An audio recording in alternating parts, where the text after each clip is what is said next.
the Midwest. A convicted steroids dealer has been found dead inside his home. And have you seen the video from Hartford yet? Thank you both. I appreciate it. Jim Warren, instant breaking news bearer.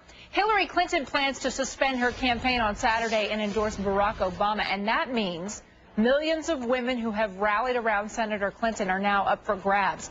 Joining me now, Congresswoman Allyson Schwartz, Democrat from Pennsylvania. I know, Congresswoman, that you were instrumental in rallying the female vote for Hillary Clinton in your state. So will those women now support Barack Obama?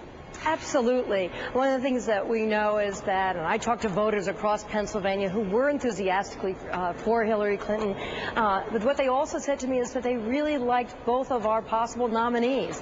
And they know very strongly and very importantly how this next election is really about their futures and about the future of our families and our nation. We cannot afford a Republican in the White House.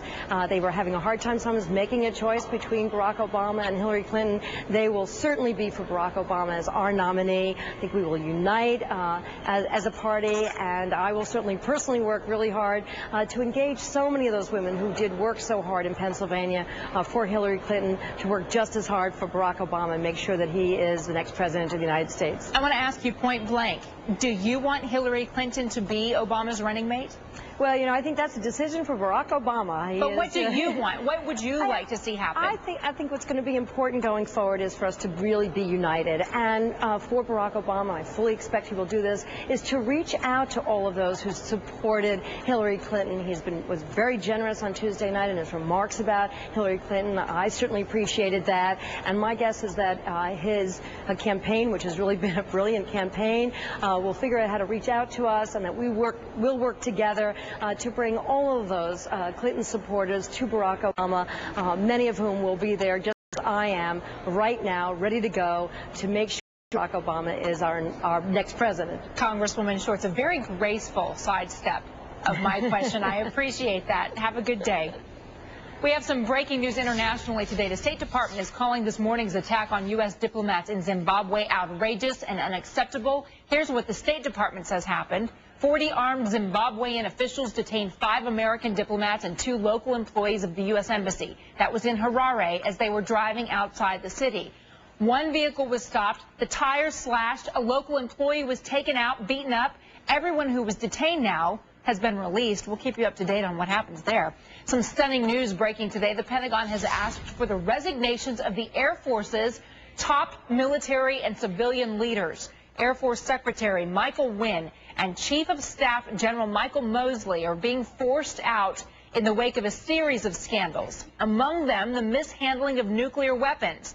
You probably remember this one. Last August, a B-52 bomber was mistakenly flown across the country armed with 6 nuclear-tipped cruise missiles. Again today, those top leaders of the Air Force being forced out.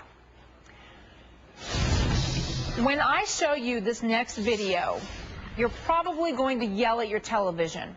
Police in Hartford, Connecticut have released video of a hit-and-run incident that left a 78-year-old man, an old man fighting for his life. And if you're squeamish, you should turn away now. There it was, Angel Torres crossing the street when an older model black or blue Honda pretty much just mowed him down. The driver appeared to be chasing the car that bumped him in the first place, a tan Toyota. And you can see there Angel just lying in the street. Again, he's 78 years old. And who's stopping to help? Nobody. The cars on the opposite side of the road don't stop. The bystanders on the sidewalk don't walk over. There's a man laying in the street and nobody stops to help. Now Torres is paralyzed. He's in critical condition. He's fighting for his life at Hartford Hospital. Angel Arce is Angel Torres' son. Angel, first of all, tell me how your dad is. My father is in the hospital fighting for his life right now, and he's not doing so good. When we watched this video, the first time I saw this, Angel, I saw your dad, and I know he wasn't in a crosswalk. He was crossing a busy street. But what's your reaction to the fact that a full minute goes by before anybody, we see a police car finally arrive, but nobody gets down to check to see if he's breathing? Well, you know, I am upset because that's the area where my father's always around, and, you know, a lot of people know him in that area. I almost said that cars went by, people didn't ran to his aid.